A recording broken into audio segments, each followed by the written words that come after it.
I don't have to hear this song Yeah, to you do. comment It's on only it. a minute. Brand new construction. It talks about a dog. This is the kitchen. This is the bath. This is the pool. This is the wrath. This is Freya. Isn't she sweet? Look at these floors. Hose off your feet. This is the master. Light and bright. Walk round the corner. Go out tonight. He left the lights on. She doesn't care. that in the Let's video walk to section? dinner. Bam, we're there. If this is the wrath, this looks like peace. Hop off the jitney, cruise down the streets. Fire up the Barbie, hang at the beach. Look at these floors, hose off your feet. This is the front, this is the back. Lower level, say hi to Mac. All that you want, all that you need. Forget the car, just turn the key. Welcome home.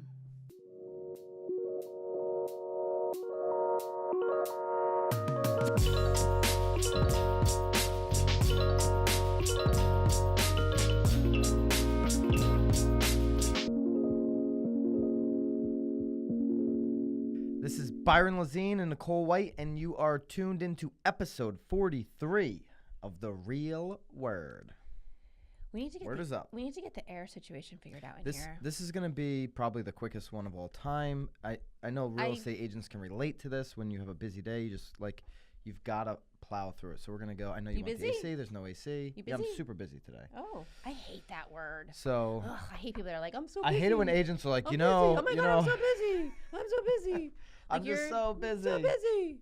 Everybody's so busy. Everyone's so like, you text them and they're like, hey, like I'm busy. Like, so am I. Like, just need that's why I'm texting you, not calling you. That's why I told you don't ever call me. You do this to me all the time. Hey, Well, you busy? You got a sec? Well, because I just want to make sure. But you asked me the question like, are you busy? Well, Like 'cause you it's are asking for a response because you Well- pause. Are you busy? Well, I just want to make sure. I mean, I guess I should just assume that since you're answering the phone, like you do have a I'm moment ready to talk to to me. accept whatever I you're just gonna ask I me. just want I'm All right. courteous of your time. Well, I am super busy, so let's get into it. Ugh. The main topic is about how a small Minnesota brokerage is using Opendoor, who we've talked about a lot, to their advantage. So Love it. what they're doing is they have a tab or a call to action on their website that says investor offers. You can get an offer in I don't 40 think it's. Is it? Are you sure it's saying investor offer? Yeah. You said that before, but I didn't. Simple 'Cause- offer. Yeah, look.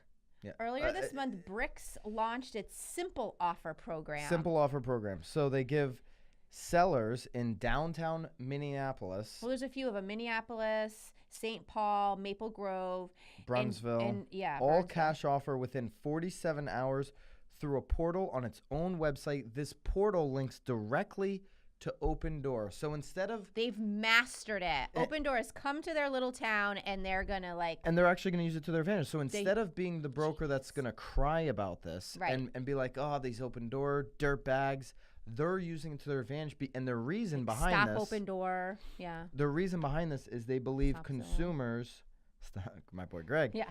they believe consumers should have every option available to them. Right. Well, and what they're being smart about too is that they also can see that this is an incredible opportunity to show their value. So they're allowing they're not even really their sellers, really. I mean, they're acknowledging the fact that they're going to be losing some listings, but I'll be honest, they probably maybe wouldn't even be getting some of these sellers if they didn't have sort of this special offer I think they're link. so smart because smart. they know that the majority of sellers are not going to take an investor offer at that price point because people are Right. like, oh, I can get an offer in 47 hours until they get the offer. And Right. they're like, I don't want the offer. Right, but now you're actually getting that lead because you can then show your value and how you're different from Opendoor. They're like, dude, I love it. these guys had no skin in the game in terms of the listing, this Yeah. Minneapolis brokerage. Right. And they allowed me to get an offer.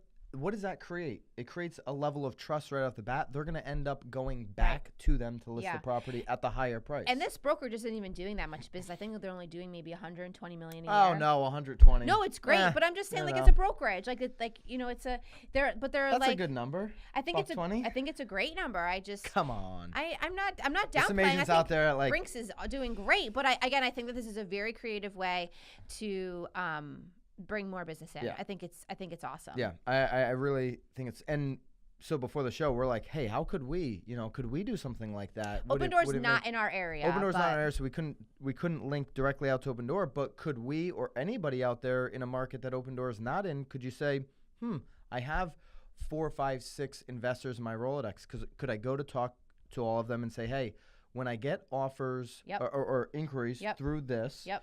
I'm going to send them all to you, but you have to make an offer to be part of my program Right. within 47 hours.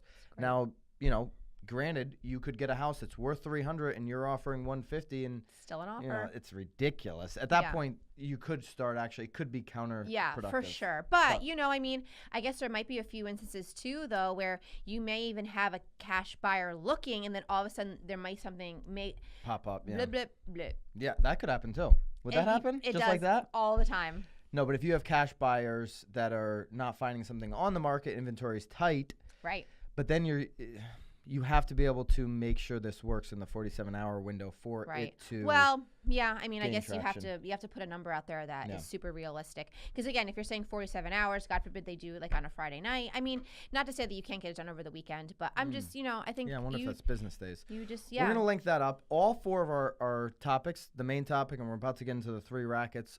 All 4 are Inman articles. I feel like my brain is zipping with you today. We Zip, got zip, zip, we check. got Nicole out of Realtor Mag mode, and we're going full-fledged Inman. So Inman. all 4 articles, they're all linked up. If you're here on YouTube, or if you're not, get over to YouTube. They're definitely linked up on YouTube. They're always linked up on Facebook. So, racket number 1. You On ready the for racket. it? I'm ready.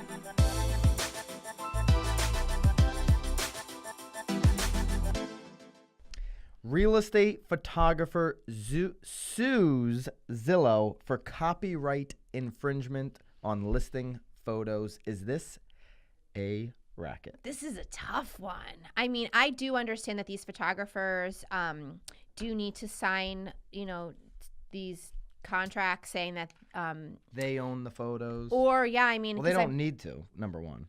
No, but I do, because again, I know like our photographer too. He was on the cover of a magazine. I remember seeing somebody in the article saying like, "Oh, like why weren't you at least tagged or acknowledged?" And it's like, well, the contract that I signed with this luxury property division says that like I'm pretty much relinquishing my rights to the photos. This is a hard one though too, because the photographer is saying that in his contract that he signs, the photos cannot be used on a third party site Without permission. Yeah. So, okay, I need your permission, photographer, to put the photos in the MLS. Why am I getting listing photos from you if I'm not putting them on the MLS? In my mind, that is a third-party site, and then obviously then MLS and Zillow to me are the same thing. Yeah. Because the MLS is nothing but a pass-through to Zillow. So I need your permission. Why would I hire you, photographer, if I'm not putting these photos online to sell the property? Right.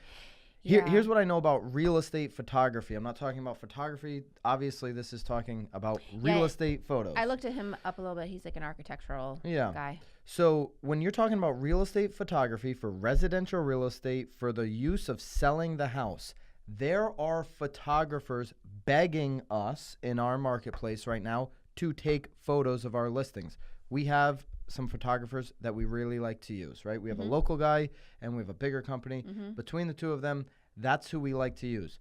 That being said, we have dozens of photographers, both aerial and regular photographers, that are asking us, "Hey, I'll do work for free. I'll do work for free. I'll do work for free."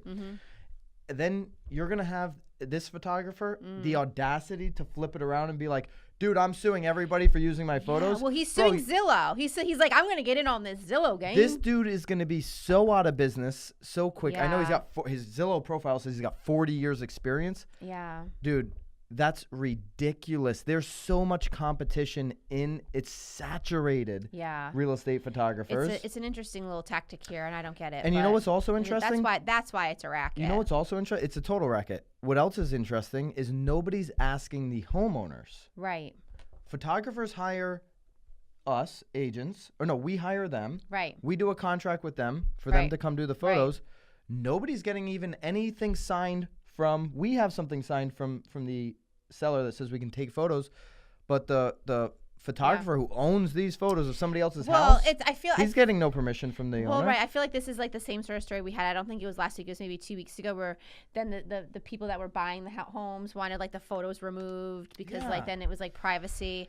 I mean, gosh, people, if you want to sell your homes, like things need to be public. If we're gonna hire a photographer for photos, we want it to be as public as possible, because that's exactly what our sellers signed up for. I mean, it's our fiduciary responsibility to expose their home, to as many people as possible. And this is I'll just tell you one really thing. hindering the whole process. There's enough photographers out there. I would never, ever hire a contractor, a photographer contractor for real estate photos Right. for listings if they would in any way prohibit where or Right. how I market those photos. Ever. Period. Period. End of story. Racket number 2. Oh, your phone's making No, I'm noises. sorry. I'm You're sorry. annoying. I do this live on the radio. My phone will be going off, and nobody likes that on the radio. No. All right, racket number 2. Must just be too busy. Only 9% of home buyers and sellers find their 9? agent online. These numbers are very similar to 10 years ago. This is all according to NAR, National Association of Realtors. I'm actually kind of flabbergasted at this number, to be honest. NAR, your data, much like your actions, is a total racket. Wow, you're putting it out there. You think it's 100%. You think it's BS. I think your You're calling data- bullshit. I'm calling complete bullshit on your Wow. data. I think it's ludicrous to think that 9% Nine. of buyers and sellers. Listen, every day I'm getting a referral from one of these websites, UpNest. That's the one I was trying to think of last show. I was saying, I don't even remember that conversation. Okay. Something. UpNest is one of these big home light. I'm getting referrals every single week from these sites. These are sites where people go onto Google and they type in, which is online, right? Google's online. Google, yeah, Is that the internet? it's on the line. They, Yep. it's on the line. they type in top agent in my area. You have these referral sites that Oh, pop up is that what they're searching to get to well, you? these- That's how they get to you? Yeah, well, is that why they come to me? Is that, oh, so no, they're typing in top Wow. agents. These referral Friend. sites are paying for PPC at the top of their Yep. of the Google in these Yep. areas. They click on those. UpNest says, "Hey, we know who the top agent is," right? They send them 2 or 3 different proposals, different agents, and then they pick one. Now, you could call that through. You could say, "Oh, I found my agent through a referral source, I guess," but that's online. That's research All of online. it's online. Here's what else I know. If we didn't do a show like this, if we didn't do content over and over every single week on Facebook and on Instagram and these types of places, you and Okay, I, interesting. That's an interesting spin because I don't think that they're probably talking about. I don't think they're talking about social media. well, social's online. I mean, I it's know. the internet. I'm kind of getting again. I think in that article, it's talking a little bit more about. Like researching on websites and Zillow, like Yeah, on like brokerage. like Zillow. Yeah, I but- could. Yeah, No, but Instagram is the internet. So here's what I know is we'll have that linked, and you guys can give us your take on that article. But here's what it's saying, Nicole. It's saying that 40, I think the number was 40% is through a personal referral, like your friend. 42% of buyers found their agent through a referral from a friend. I can't tell you how many situations I've had where someone's like, "Hey, so-and-so referred you over to us. They're one of my good friends, and they said you were the best agent." And I'm like, "So-and-so? I don't even know who so-and-so is. Like, what do I don't you- even know. So what I know is so-and-so's following me on Facebook or on Instagram, and they see that I'm more consistent in the marketplace than anybody else that they know putting out real estate content. So then when their friend at the coffee shop's like, "Hey, I'm thinking about buying a house," they want to add instant value to their friend. Oh my gosh. So oh my you gosh. think it's all? You think 100% is going back to something? I'm not saying on the 100%, line. but I'm saying that all on NAR's the line. NAR's number of 42% of people saying, "Hey, my friend, Well, Susan." a lot of my business comes from referrals. Right. Yeah. But here's what of course, mine too. Well, and but I'm so saying when I from look past at client referrals. when I look at these numbers, when I look at even my closed numbers, I'm like, man, over 50% of my deals and your deals as well, because we're tracking, over 50% of our deals are from people we know, referrals, right? Yeah. But those people, our friends even, would not refer us that business if we didn't produce all this content online. Potentially. Because here's why. They're not going to refer their friend over to somebody that is just not a rock star, right? No, but again, I think a lot of my business also referred from people that like have already purchased from me, and Yes. Yeah. But here, you could have lost that opportunity if, so here, maybe they all purchased on from the you. line. They I'm purchased with from you 4 years No, ago. 9% is a racket. But now they see, man, Nicole's on her 6th house of social media built. They see that online everywhere. They see, your listings, one in company. They see your personal Instagram. Right. And why wouldn't they? Maybe you haven't even talked to them in 3 years. Right. But they feel like they've followed your journey the last 3 years because of your social content. Right.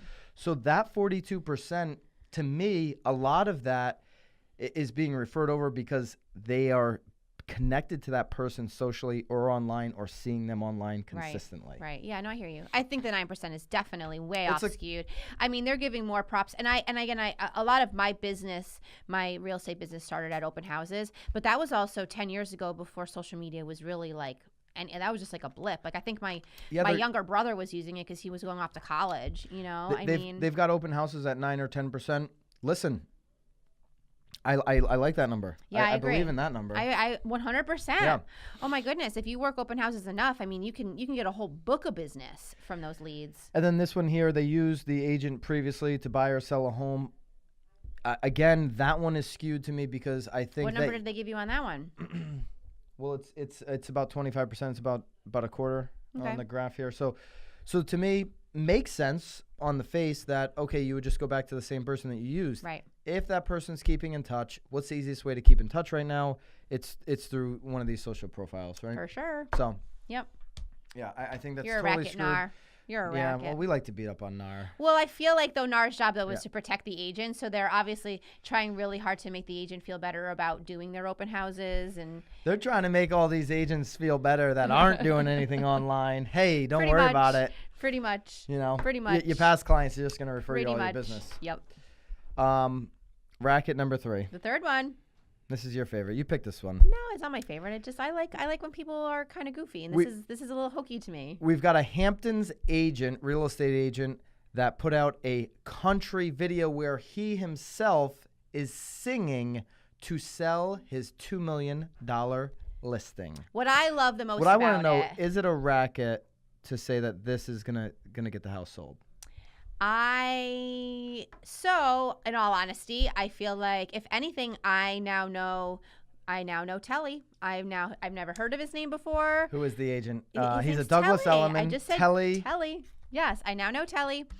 Carousis. Multiple people know Telly. I think you made me go on YouTube. 900 people now know Telly.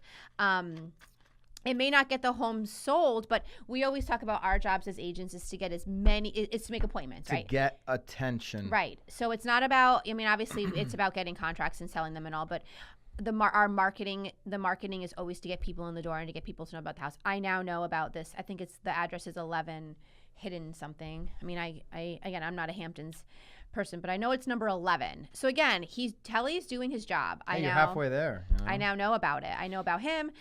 What I love about Telly the most 11 Indian Hill, East Hampton. Indian Hill. What I love about him though, because you do see a lot of these videos. I mean, even just people on Facebook that we're friends with doing, funny videos. Yeah, like walking or again that dinosaur one. What I love about this one is if you listen to it, it's like this is the kitchen. This is the dining room. Like it's super generic. Yeah. It's super quick. It's only a minute long, which is long enough for you to actually see it beginning to end. So you do actually get to see a lot of the features of the home, which I think when you get into those like 3 or like 5 minute videos, you're losing people way too quickly that you're actually, I feel like, not really doing your job. But the song and the video, in my opinion, are unwatchable. But what I will say, and Telly, and I'm sure you're a great guy, and the house is great, and you're great, and I'm sure some people think the song's great. I didn't say it was great. I just like that he kept it very simple. What I will say is this is 100% not a racket, though, because you are doing your job. You're getting attention on the property. We just gave the address on this property, this is now potentially going to get posted. Inman loves to post our videos. We'll sell the house for we'll you, probably Telly. be on. We'll take a we'll referral take a 25% fee. referral fee. Yeah. Nicole will get it because she picked this. But you got over 900 views so far to date here. Right. On your YouTube video. How many YouTube listing videos have you seen that have 2 views, 7 views, and they're all the listing agent, by the way? So you got a bunch of views on YouTube. I even see on Facebook some people get 2 views or 4 views. You've got an article on Inman. We just spoke about it. This video will be on Inman. You're getting a lot of attention. Now, will that video meaning will a buyer buy it because of your country song? Absolutely not. 100% no. There's 0.0% chance a buyer is going to buy it look at because those of your floors. lyrics. Gotta clean your But feet. it may just fall into the lap of a buyer that comes and sees the property, Right. and then it'll be about, Right. the actual property and, Right. and all Right. the information Right. that you provide. Right. But yeah, I think you're doing Your your seller job. should be happy. I mean, 100%. period. End of story. And if you're an agent and your style is to sing or to be a little bit goofy, then you should do videos like that. I'm 100%, behind. You have to get attention. I would never do that because it's just completely out of my element. I don't like doing walkthrough videos. I don't like doing any of that stuff. This is my style. He likes to frown in his photos. I like talking shit. I don't smile in my photos. No smiling. It's not allowed. It's way too much fun. Our 'Cause boy- he's way too busy. Our boy, only today. Our boy Tim Macy in San Antonio likes to do goofy videos. I would never, ever, ever, ever You're do not hopping that. on one of those scooters? I would never hop on a scooter. I would never do lines like I'm an actor. Lines. You know, like I can't do it. Yeah. It's not something I can do. And that's fine. And you're doing well in what you're doing. Right. And that's the thing. So if this is Telly's game, like I like Telly. there's an agent. Telly's close. We could actually go visit Telly. Sandra Pike up in Canada. Her whole thing is every closing, she buys a new pair of heels, new pairs of shoes. And it's called no, I don't know what she calls. She's got a theme, but people in town are like, dude, you just must have sold another house, nice shoes. Like it's a whole thing. Like maybe his whole thing is gonna be like a new country song for every listing. He's in a band. He's in a band. He's in a band. So he did marry the two together, which was great. Which is smart. Absolutely. If you're an artist and a real estate agent, marry him. If not, maybe more people are coming to his concerts. Exactly. I mean, put it It's all all working. together. We'll come see you, Telly. So, good stuff, Telly. Not a racket. Keep getting that attention. And you never know. I like country. Maybe I'll find a song of yours that I appreciate and like, Okay. Ooh, I said this last week. If you've got a something you want us to talk about, and somebody did in the comments say something, and we didn't put it in, but we'll put that in to next week's show. Well, can we give a little, like, what is it about? No, just have to come back next week. Oh, I hate that. Come back next week and drop us a comment if you've got an article or something you'd like us to talk about. We'll fit it all in It'll be next there. week on 44. We won't be busy. All right, peeps. Have a good week. See you next week.